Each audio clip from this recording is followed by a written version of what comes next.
Welcome to the Spy Collection Digital Edition, where we are looking at spy artifacts that only exist in digital format. My name is Anastasios and this is a follow-up from our part 1.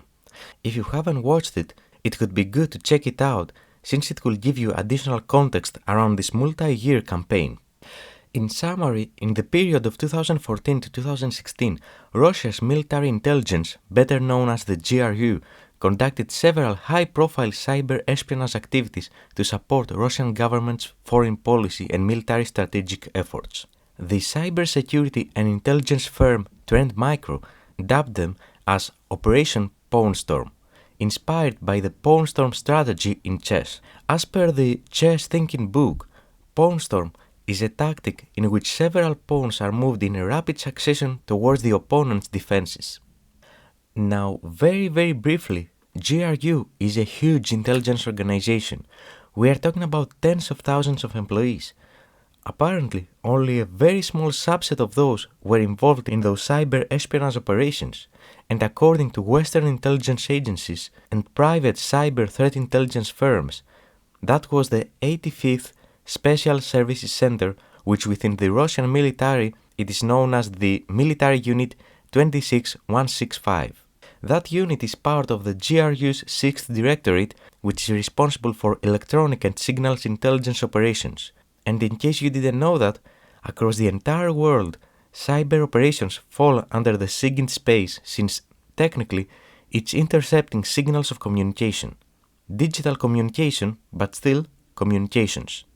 This is why cyber intelligence is a responsibility of SIGINT agencies. Alright, so we'll be covering 4 more GRU cyber espionage operations from the Pawn Storm era in this video. Let's start with the first one. Our first case is about the Polish defense contractor Obrum. In July of 2014, the GRU initiated an operation that lasted roughly 5 months, from July to December 2014, and the target was a specific entity of Obrum. It was a center in the city that you see here, in Poland. You can also see the domain name of that target. We can describe this entity as the Polish defense contractor specializing in research and development of military weapons and systems.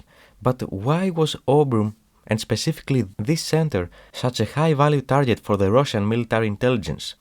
We currently don't have the answer to that, but we can make an informed assumption. On the 2nd of September 2013, roughly a year before this operation, Obrum participated in the International Defense Industry Exhibition in Poland, presenting a new concept they were planning to work on next year, the PL-01 battle tank. The Obrum center that GRU targeted in this case was the one responsible for its development. So combining those two events, it is likely that GRU wanted to learn more about this still under development modern battle tank, and one way to get this information is to obtain covert access to people's computers that are related with this manufacturing company.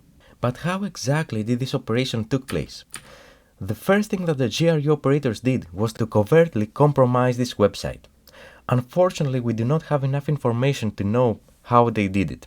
What we do know is that around the same time, they also set up a GRU managed server hosting an exploit kit, or EK, specifically in a domain that was registered to look like YouTube, but as you can see it was an entirely different domain name. If you don't know what an exploit kit is, don't worry because we're going to see exactly what it is in this presentation.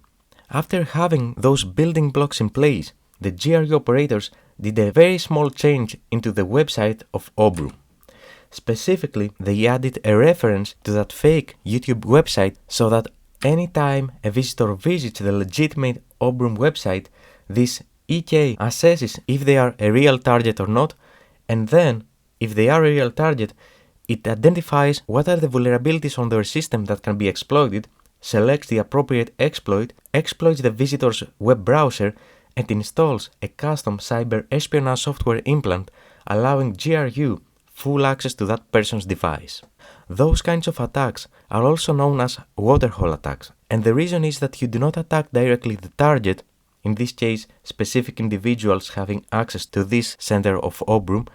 Instead, you are attacking the waterhole, the online site that those people are going to visit at some point. For the actual targets, the visitors, they wouldn't notice anything. All of these things happen without any visible changes to their device. Moving to our second case, highly related to the first, we have the Polish government's BIP, or Public Information Bulletin. This was an archive of the Polish government's official statements and releases in electronic format available at bip.gov.pl. And here is the length of this operation. If you were paying attention, you'd notice that the campaign length and dates match exactly the previous case. This because the GRU operators used exactly the same TTPs to target this entity. Why? We do not have any visibility into the exact intelligence requirements GRU was trying to fulfill. We can assume that due to the conflict in Donetsk intensifying and Poland taking a clear stance against Russia, they'd be interested in obtaining more insights into what's happening behind closed doors in Poland. For example, after the shutdown of the Malaysia Airlines Flight 17 over Donetsk on July 17th, Poland cancelled the Polish year in Russia as well as the Russian year in Poland. This is just a minor example, but it shows the increased tension between Russia and Poland around that time, potentially why GRU was interested in gathering intelligence. Now for the operation itself, as mentioned, it was identical to the previous one. GRU operators first covertly compromised this website, and we still don't know how they obtained the initial access to this website. But as their second step, it was to use the exact same exploit kit server that they had set up for the previous operation, add an iframe, basically a hidden component in the legitimate website to reference this exploit kit server, and then wait for specific visitors to visit this website to exploit them and covertly install a custom cyber espionage implant on their devices. Now moving to our third case, we have a slightly different cyber espionage operation targeting government officials in Poland. As you can see, this started on August 11th, 2014, slightly less than a month after the shutdown of the MH17 airliner in Donetsk. In this case, we don't know how long this operation lasted since we only have limited visibility. However, based on the lure that was used, we can assume that Russian military intelligence was interested in accessing plans of the Polish government in relation to the MH17 shutdown. Here is how this operation took place. GRU operational hosts were used to send malicious emails to Polish government officials. Those emails were impersonating a call for action for the MH17. Here is the actual lure document that the GRU operators used. The document impersonates this call for action, but on the background it was doing something different. This document was created taking advantage of a vulnerability in Microsoft Word. It was a decoy document.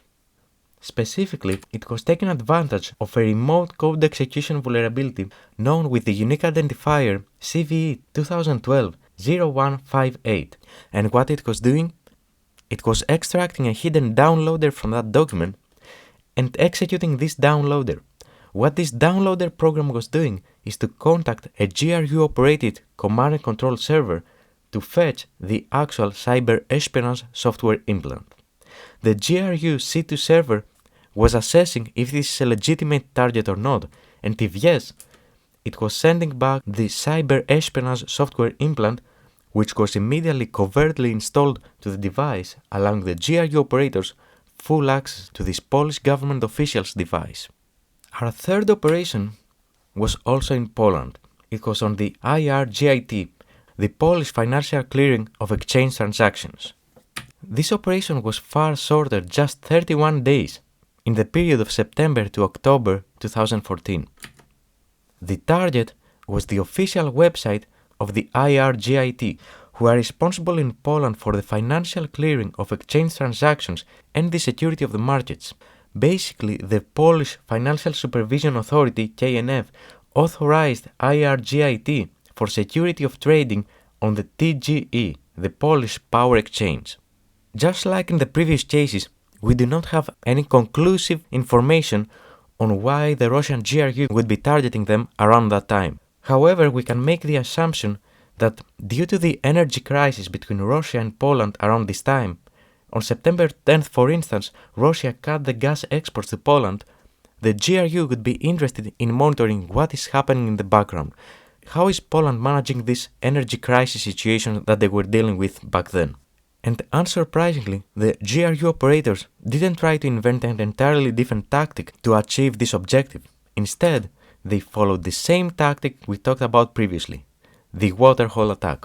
They compromised the legitimate website of IRGIT. Unfortunately, we do not know how. And then they set up a new exploit kit server, this time at a domain they registered, which was the defenseiq.us. Then they added an iframe, basically a hidden code reference to this exploit kit domain to the legitimate websites, and they were just waiting for the right targets to visit the IRGIT website. When any person was visiting this website during that month, that exploit kit was assessing if this is a legitimate target for the GRU military intelligence, and if it was, the exploit kit was automatically identifying which is the right exploit to compromise this person's web browser and covertly install a cyber espionage software implant giving the GRU operators full access to their device. The fourth and last operation we're going to look at is for a US company, the Science Applications International Corporation, or SAIC. For 78 days, between August and October 2014, the GRU military intelligence conducted a cyber espionage operation targeting this US company. Specifically, they were after the email communication of SAIC employees. And in case you are not familiar, SAIC is an American government services provider based in Reston, Virginia, working mainly with the defense and intelligence communities. Now, what was the motivation of the GRU to target this private entity? Once again, it is hard to assess. What we do know is that around that time, in 2014, SAIC was expanding its offering with strong focus to the intelligence industry. SAIC was also involved in numerous US government and NATO projects, including weapon assessments and analytical work for Russian activities. Which out of all of them triggered the GRU to start this operation, it is still unclear. But the truth is that around that time SAIC was involved in so many sensitive projects that many of them would be interesting to Russian military intelligence. For this case, however, the GRU operators used a very different approach. In October of 2014, NATO was organizing the NATO exhibition of 2014, Future Forces. And here you can see the legitimate website of that. It was the natoexhibition.org. GRU operators understood that they had to find a realistic lure to target the SAIC employees. So what they did is that they registered this domain, natoexhibitionff14.com. Something that it could easily pass under the radar unless someone was overly suspicious. After having this domain name, their methodology was like this. First, to create lure emails, then to send those emails to the target employees, then obtain their email credentials, and then use them to monitor all of their email communication. Let's take it step by step. Here was the legitimate SAIC employee webmail access portal that it was hosted at webmail.saic.com. Now, this is the GRU-operated fake SAIC webmail access portal. As you can see, it looks exactly the same with one important difference.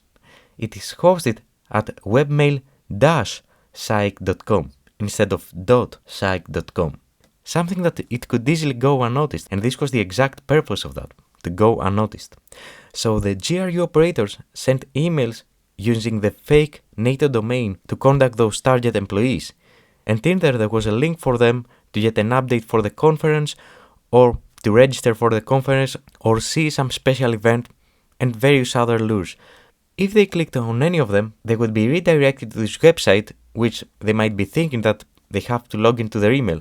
However, unless they paid close attention, if they enter their credentials into the impersonated website, it would automatically redirect them to a legitimate page about the conference, but on the background it would record those credentials and provide them to GRU cyber intelligence operators that they could then set up continuous monitoring of that person's email communications, allowing the GRU and consequently the Russian military to know exactly what they are doing, what they're planning to be doing, and also other details that they might be sharing over email. That period was a very busy time for GRU cyber operators, and as you saw from those examples of cyber espionage operations, it involved numerous activities on a global scale. Of course, those activities keep on happening every day from all nation states that have the capability to perform them. Just like many other parts of the espionage world, they tend to remain in the shadows without a lot of media attention, but because you don't hear about an event, it doesn't mean that it's not happening. Nothing is as it seems.